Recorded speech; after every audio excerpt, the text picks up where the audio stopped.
Hey, what's up you guys? You're watching Team APS, Paul here, and in today's video, I'm going to share 10 underrated deck ideas that you can put Invoked Monsters in. Let's get started.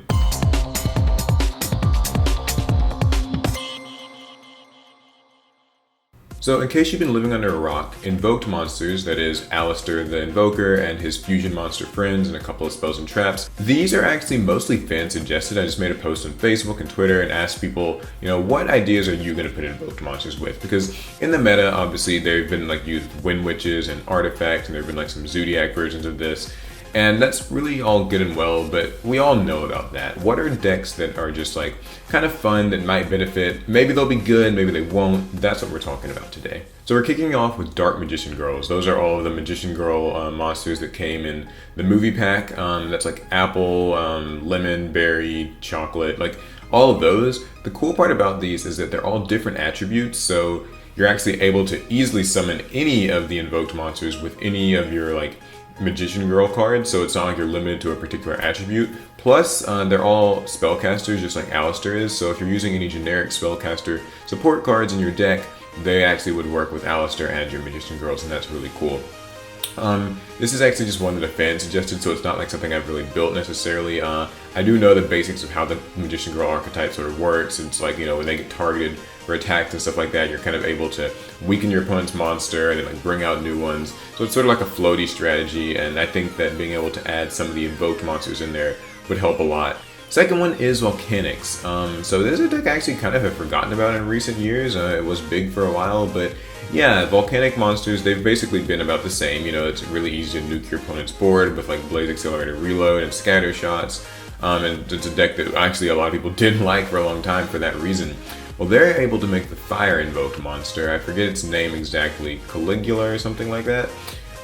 It's, of the invoked monsters, kind of one of the weirder ones. It's just aggressive. It just gains attack points. It can attack all your opponent's monsters once each, and it pierces. So if you weren't able to nuke your opponent's board with Scatter Shot, then bam, bam, bam, bam, bam, you can just attack all their monsters and deal a lot of damage. So that works pretty well.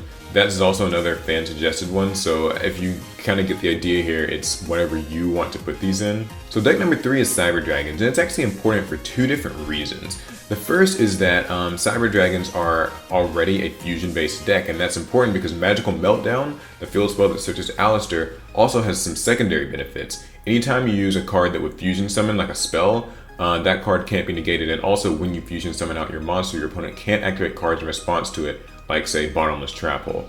So although that protects your invocation, which is the spell that summons the Eidolons or the invoked monsters, it also protects say your polymerization or your overload fusion. So anytime you're summoning a Cyber Dragon fusion, they would also be unaffected.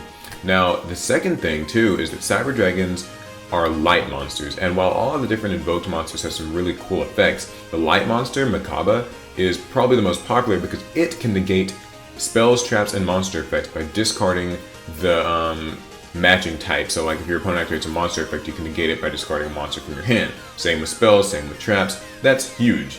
Now to get to Cyber Dragon specifically, it's cool.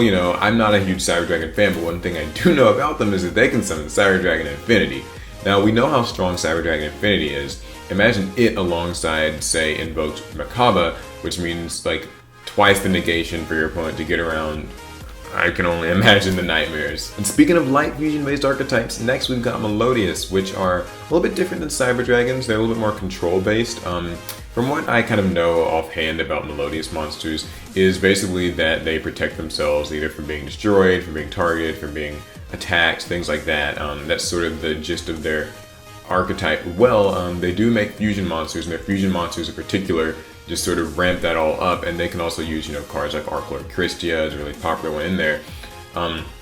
Well, they're light once again, so that means Makaba is actual negation, and I'm not 100% sure, you can correct me if I'm wrong, but I don't think that the Melodious monsters actually have a card that negates things. I think they just have effects that stop them from being destroyed or targeted. So when you combine their boss monsters with the power of Invoked Makaba, you can see where this gets really scary because your opponent can kind of just not be able to really do much of anything. And as we already know, Magical Meltdown will protect your polymerizations and any other spells that you use to fuse your monsters. I was going to save it for later, but since we're on the train of light fusion stuff, Blue Eyes.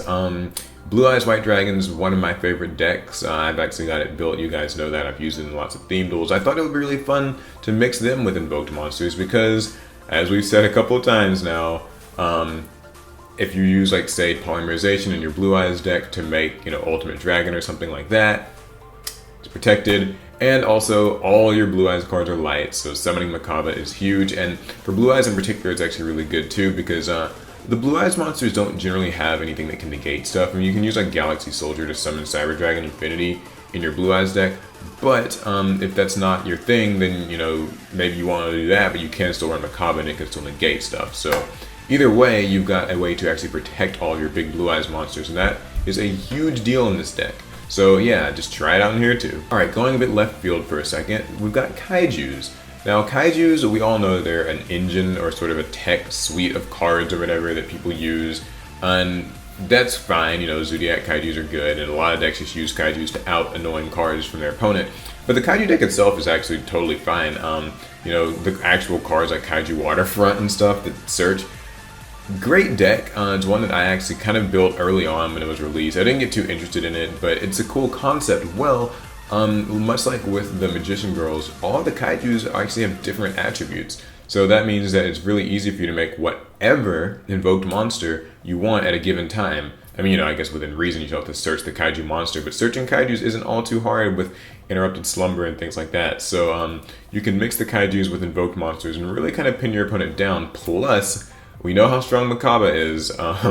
Imagine that with the ability to basically take away any of your opponent's boss monsters by just tributing it off for any Kaiju you want. And I mean, let's just get away from Makaba for a second. Raijin, the wind monster, is able to Book of Moon stuff on either player's field during either player's turn. That's huge. That's a lot of control. That can shut down an opponent's Xyz plays and Synchro plays really easily.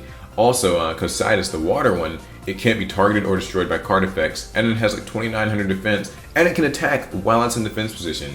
So, your opponent's losing their powerful monsters to your Kaijus while having to deal with these really strong kind of controlling fields of invoked monsters. I just think that sounds like a load of fun. Next is a super popular one, I think one that Trell is going to be building, in fact, is Shaddolls. So, Shaddolls, being a fusion archetype, means that they get those benefits from Magical Meltdown. Their Shaddoll Fusion, El Shaddoll Fusion, all those cards are not going to be able to be negated by the opponent, and whenever they summon out, their window or their it's banned, or their other Shaddoll Fusion monsters, well, your opponent can't do anything about it. So that's really great. Now the cool thing too is that since you've got these monsters that sort of are already based on fusion summoning, you get that protection, and Alistair can protect them. Because as I haven't mentioned in this video yet, Alistair can discard itself from the hand during your player's turn to give a fusion monster extra attack, and that's a pretty big deal. Boosting Winda up to 3200 attack points, or boosting, say, Shekinaga or something like that is really pretty cool. I think it boosts the attack and defense if I'm not mistaken. So yeah, now one other neat thing too is that they're all spellcaster monsters just like Alistair, so if you were running some crazy Shaddoll build that actually just ran generic spellcaster support, that synergy works there. And the dark invoked monster that we haven't talked about, Caligula, I believe is what it's called. It's actually really similar to Winda. It's not very strong, but it limits your opponent to activating only one monster effect per turn and only attacking with one card per turn. So that's really, really, it seems not great, but when you combine that with something like Winda, like imagine having Winda on the field and Caligula on the field. So your opponent can, or well, both players, can only special summon once, only attack once, and only use one monster effect. That actually slows the duel down to a crawl and kind of lets you just control the pace. I think that's really fun, but I'm not a Shaddoll player, Trell is, so maybe he'll make that deck profile. Thumbs up if you want to see it. Next deck that came to mind is Gym Knight. So this is actually Calvin's favorite deck, and we've already gone through, kind of the pleasantries here. Gym Knight Fusion won't be negatable, and your Gym Knight monsters, when they come out, will not be, respondable to, I don't know if that's a term.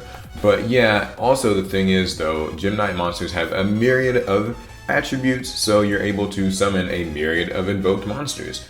The only issue I guess I see here is that Gym Knights are a bit more of a walled garden deck. They don't play as nicely as something like maybe Shaddolls would, but I think that there's potential here. I'm not a Gym Knight player, so you Gym Knight players can have fun trying to mix stuff with it. The idea here is just to give you the idea.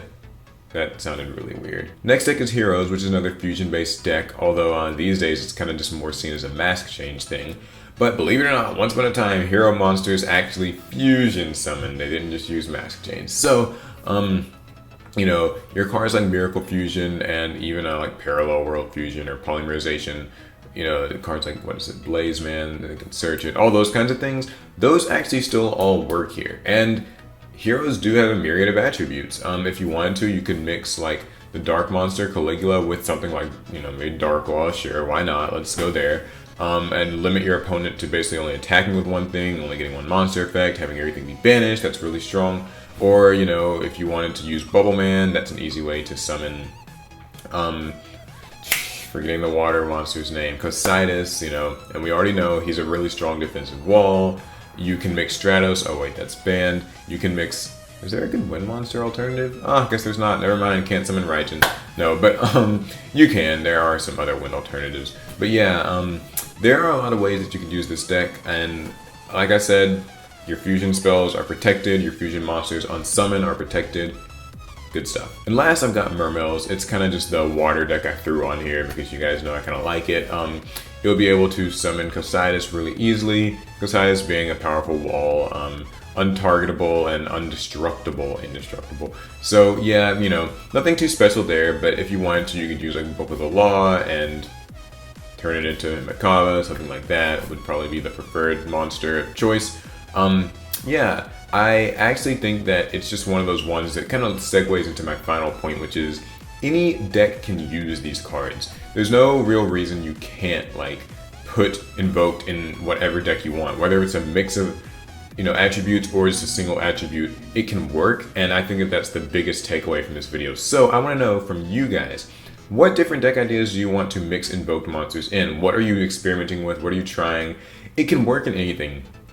I've said this at the beginning of the video, but I really want to reiterate. This is a good archetype from Konami. It encourages a little bit of creativity. It can turn a lot of different decks into sort of good slow-paced control decks, or offer them a little bit more power or a little bit more safety, like in the case of, say, Cyber Dragons or Melodious. So really fun to experiment with. I recommend doing it. I'm going to be picking them up myself. And the plan is to do our Fusion Enforcers versus Destiny Soldiers versus Wing Raiders versus High Speed Riders tag duel sealed with some boxes. So hopefully that can come in the next week or so.